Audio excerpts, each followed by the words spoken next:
Napa know-how. A Napa guy knows more isn't always better, unless we're talking about full-size vans. These beasts do more than get you from A to B. They have so much space a man can live in it. With shag carpeting, waterbed, and a sweet lava lamp, these mobile abodes have all the comforts of home.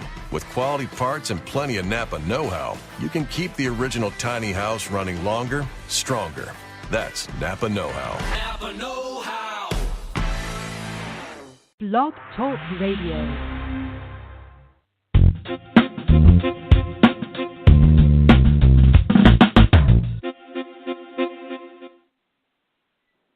Hello there. Welcome to another episode of my new podcast, Business and Books with Molly McCord. That is me. And every show we talk about something that is important to you as an entrepreneur, an author, a healer, a solopreneur, someone who is building up their dream out there in the world. And I hope to offer you some good information, insights, and stories to bring you greater clarity, strength, perspective, all kinds of good things. So in today's show, we're going to really dig in to an important topic, and that is integrity. And what does integrity mean to you? Now, it may show up in different forms throughout your career. And there are the small little adjustments we have to make to stay in alignment with our integrity. And then there are the big, pivotal choices we have to make that maybe we only know we're making, right? It's not something that other people are aware of or that other people even know we're wrestling with, but it's something that you have to decide for your own peace of mind, peace of heart, just that sense of I sleep well at night because of this decision or because of this value that I have to hold on to and believe in. There is a wonderful quote by Oprah Winfrey that, integrity is the choices we make when no one else is looking. And I'm not saying that quote verbatim, but you get the gist. It is that type of understanding that only we can arrive at for ourselves. So in this 30-minute show, I want to share with you one of my pivotal stories with integrity, with a client who came to me, very wealthy, very influential, and how that unfolded when he had a request that was out of alignment with my integrity.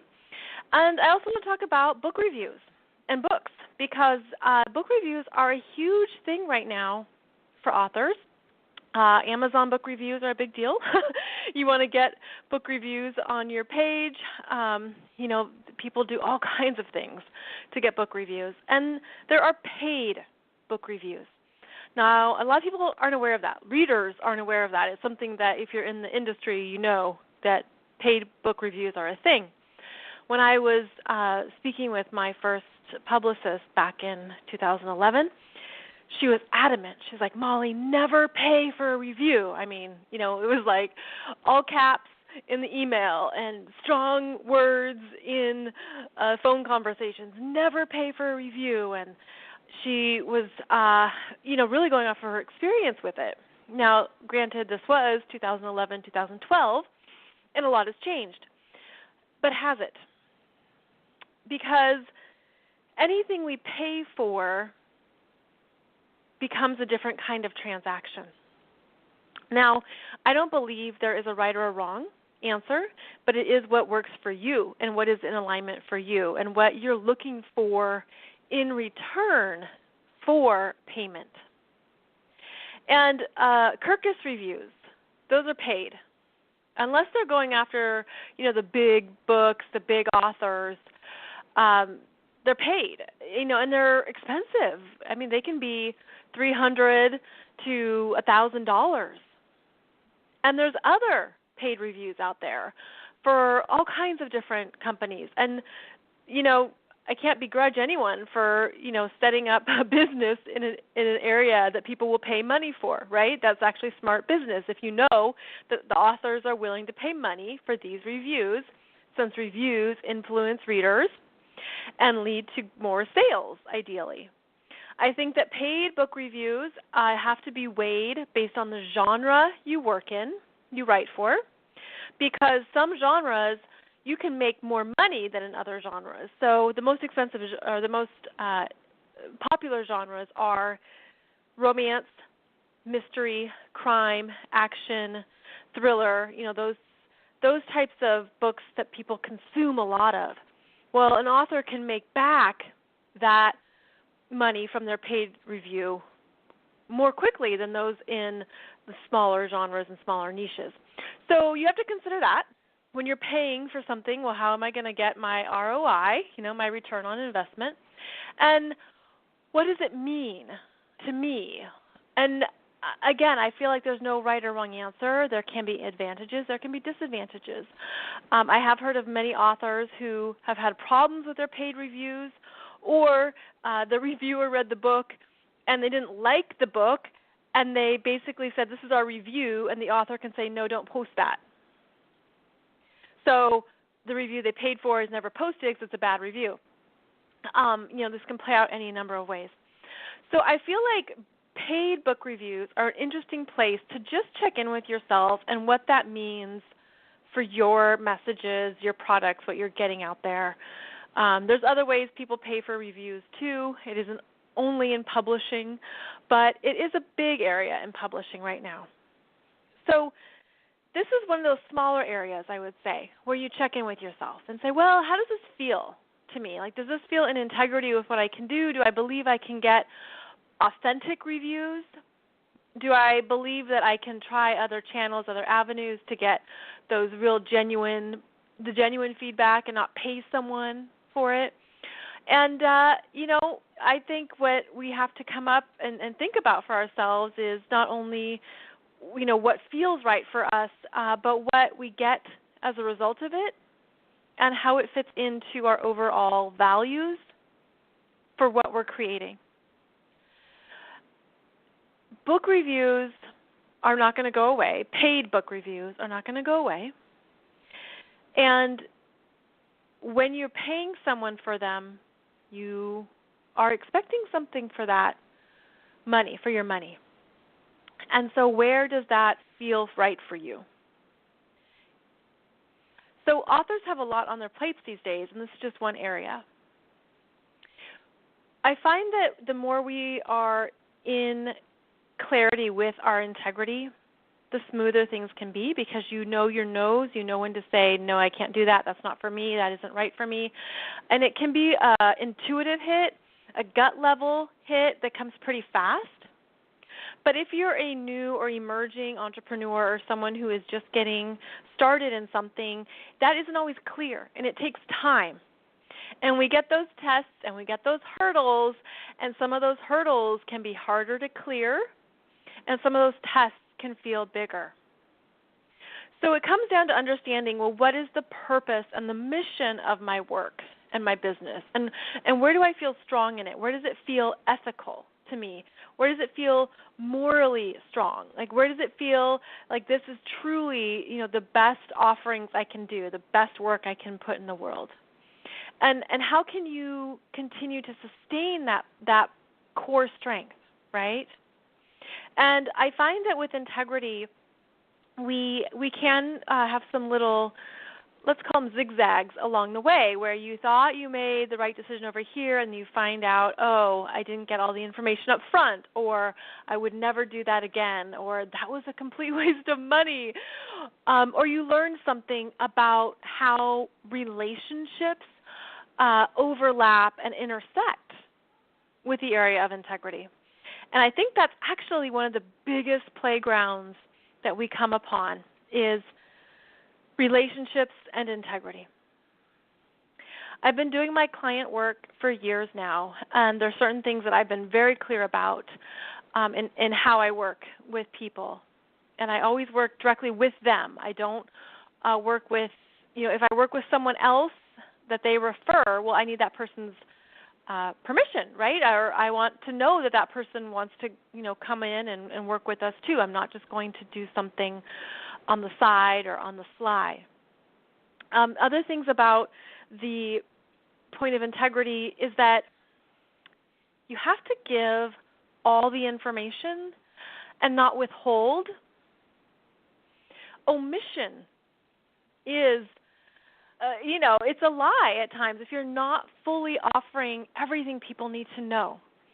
And it could be at first that it doesn't feel comfortable to share certain news or certain developments, or that it's kind of, oh, do I need to tell them this? Is it worth it? Is it important? Is it something that helps them? Is it going to hurt them? I mean, you can have all these questions come up. And so what you can do in those situations is actually just turn the tables and think, would I want to know this? Even if this is hard to hear or something that isn't really favorable, at least I'm aware of it and I can do something about it and I can make some new choices or I can make some new decisions. So keeping in mind that when it comes to business especially, we have to be practicing that detachment and that objectivity that reminds you of what's the purpose and what's the mission of this business, of this venture, of my program, of my services. In the history of the world, every time there is a problem that comes up in business, it's typically solved or moved through. You get to the other side. If you take the long-term perspective, things will happen, work themselves out. You'll maybe make hard decisions, maybe have to make some, tough choices, but it won't stay stagnant. It's going to keep moving forward. So I find that with client work, when you can see that long-term perspective and you understand, too, that your client is powerful or that what you're doing is important, you just have that sense of, I know we'll get through this, or I know you'll figure this out, or I know there will be something on the other side for you. So this is what I need to tell you. One example is a client that, they had horrible marketing.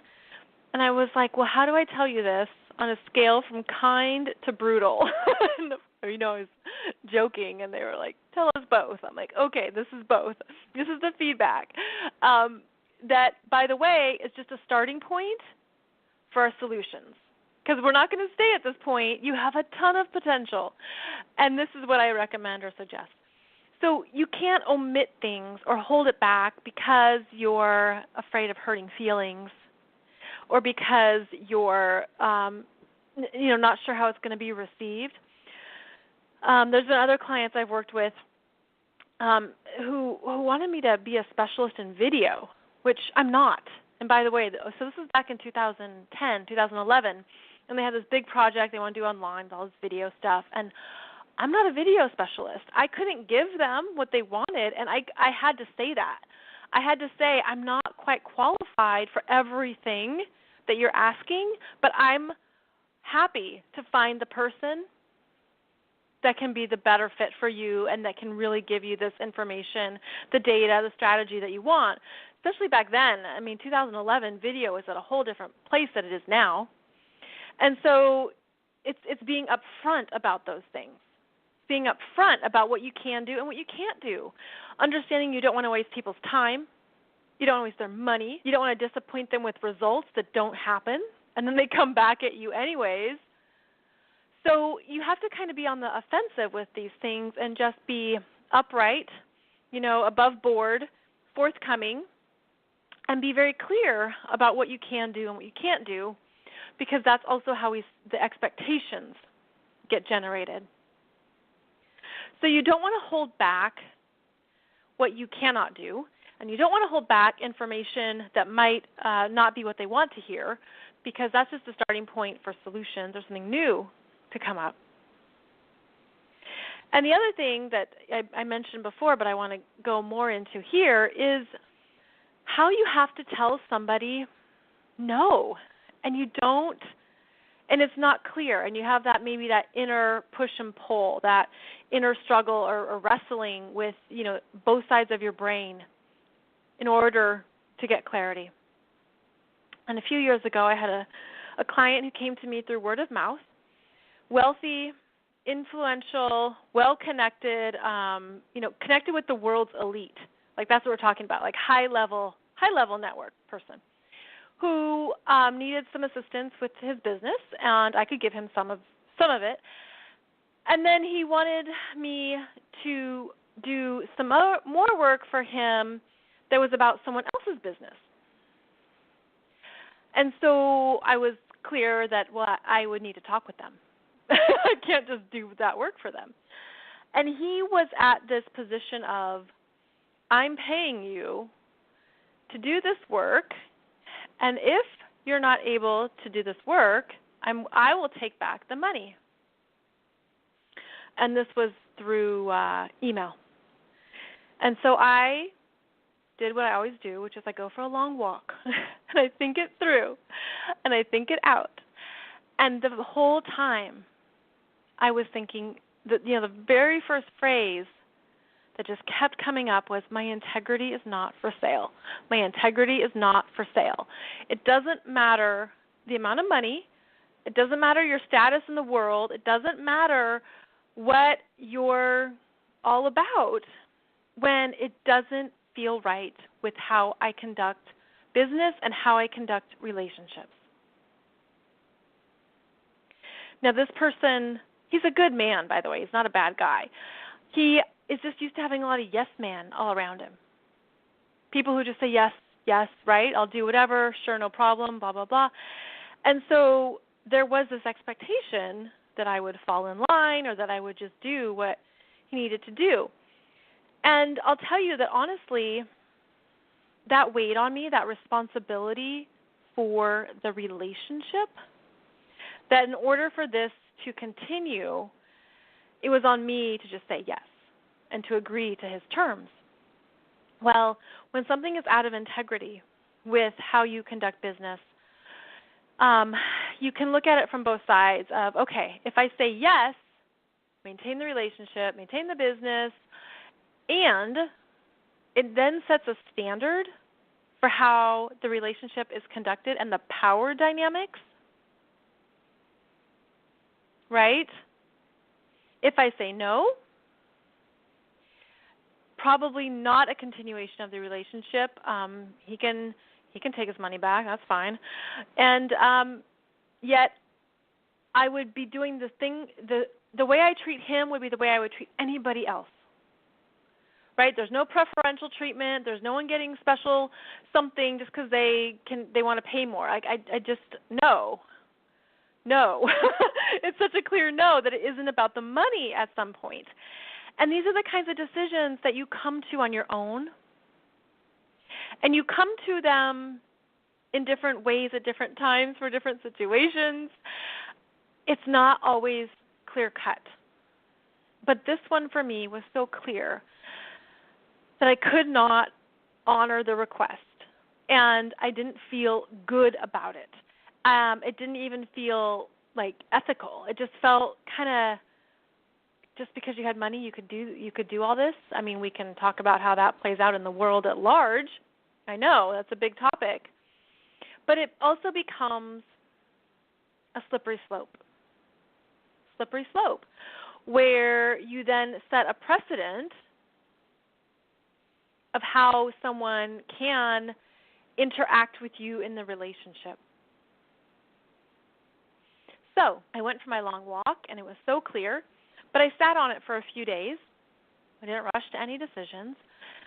And finally, when I did, speak with him and explained I just wasn't able to do business on someone else's business without their permission, without, their information, without their questions. It just wasn't how I worked.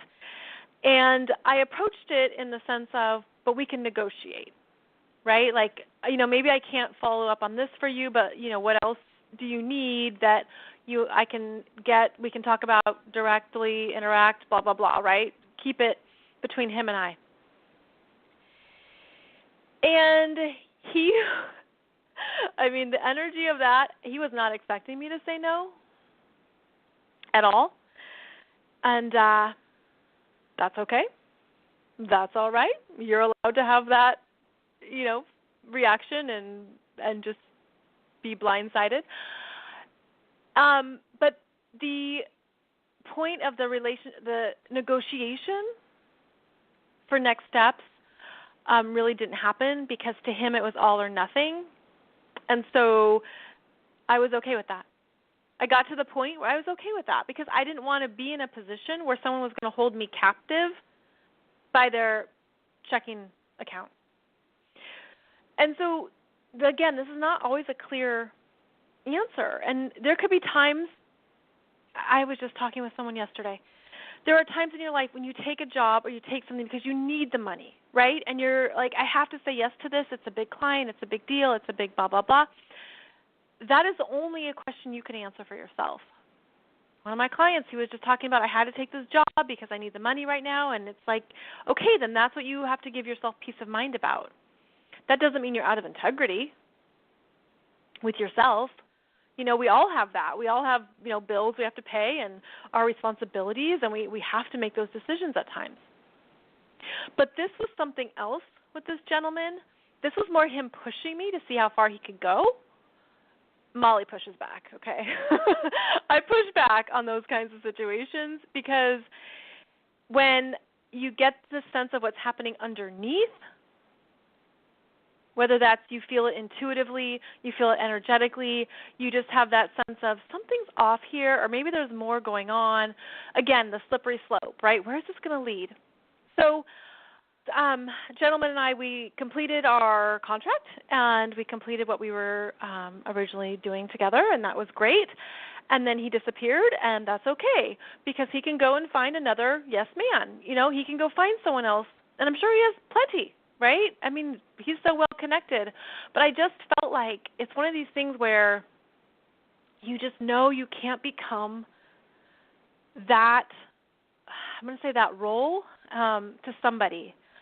Because I knew, this is what I knew, is that if I said yes this time, there would be another time when it would make me even more uncomfortable. And who knows what his request would be then. And then I would have to say no. And that's because of how he conducts business.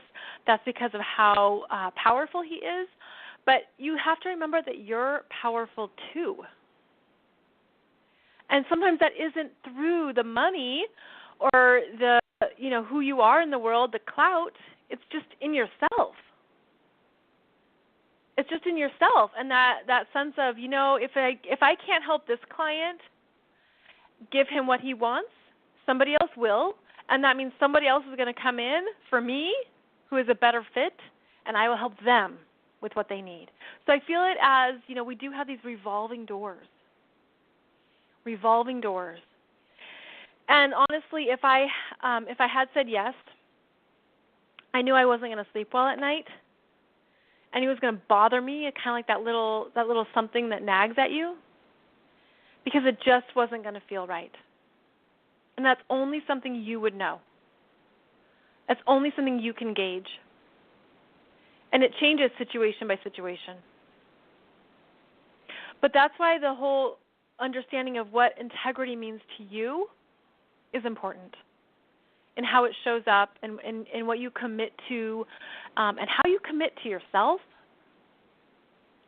I've done a previous show about commitment and confidence, and tell the story of two different entrepreneurs and how those themes came up for them. So listen to that podcast.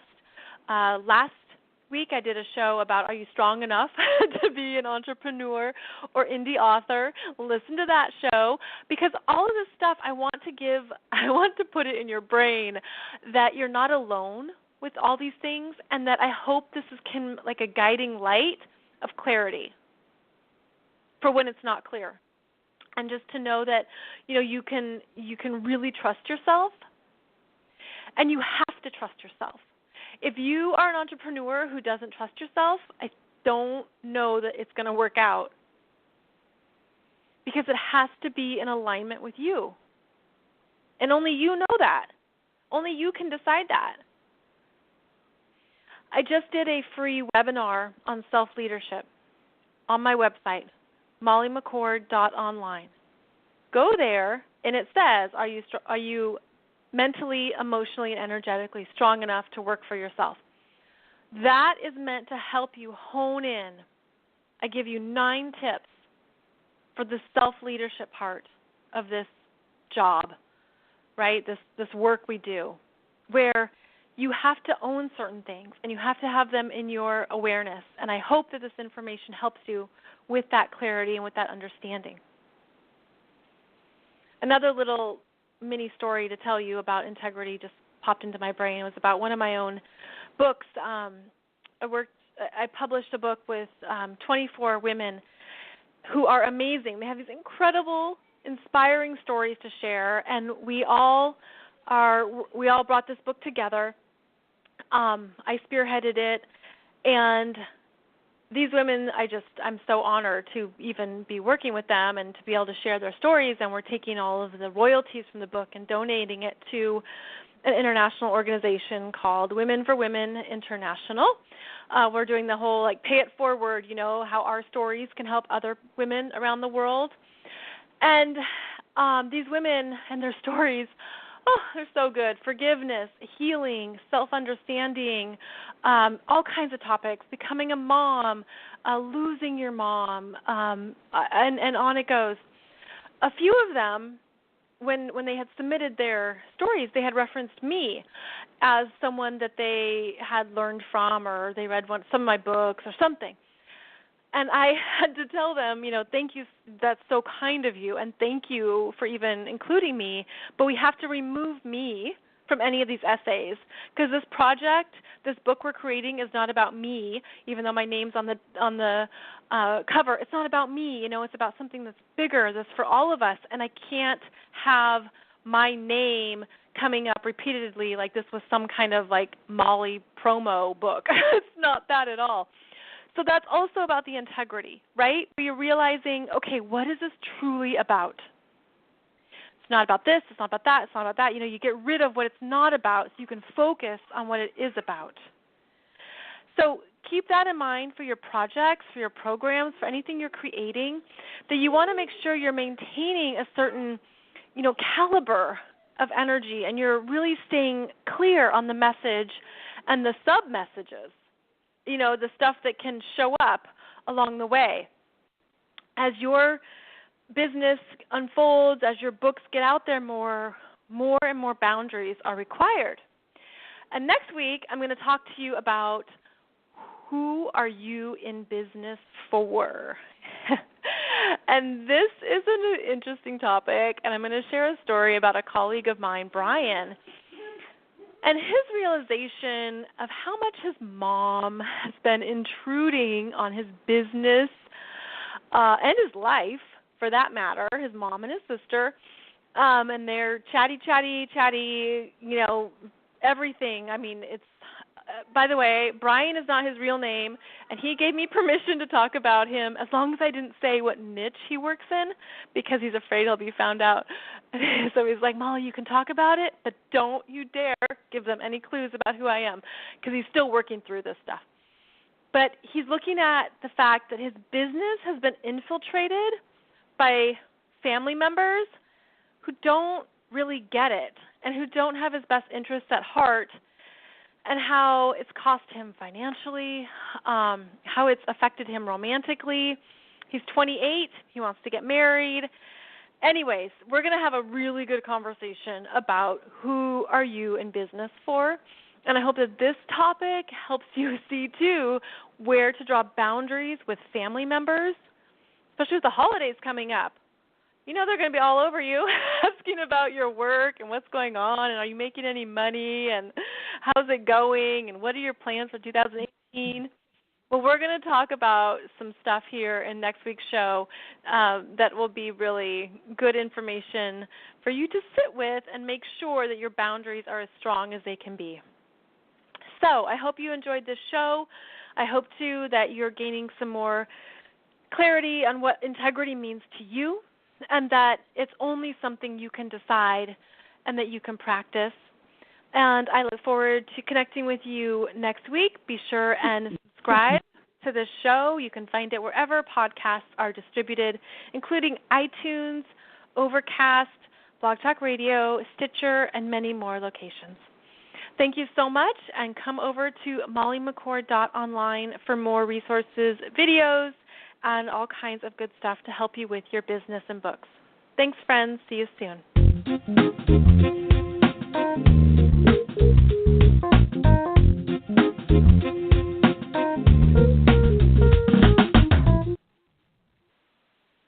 Napa know-how. The Napa guy knows not to judge a man by his car's multicolored paint job or absence of modern gadgetry. Who cares if it's technically old enough to vote and the windows are powered by the strength of your left arm? Your monthly payment is zero, and it'll stay that way. Because with over 500,000 parts and a little Napa know-how, you can keep anything on the road. She may not be pretty, but she's all yours. That's Napa know-how. Napa know-how. With over 400 stores nationwide, Bell's Outlet is growing faster than ever. Now shop our newest store in Melbourne at the grand opening celebration November 2nd through 5th. Discover more brand name fashion for the whole family, plus home decor up to 70% off department store prices. The first 150 customers each day, November 2nd through 5th, get a mystery scratch-off card for a shopping spree up to $250 at the new Bell's Outlet in the Post Commons. Doors open at 9 a.m., 10 a.m. Sundays.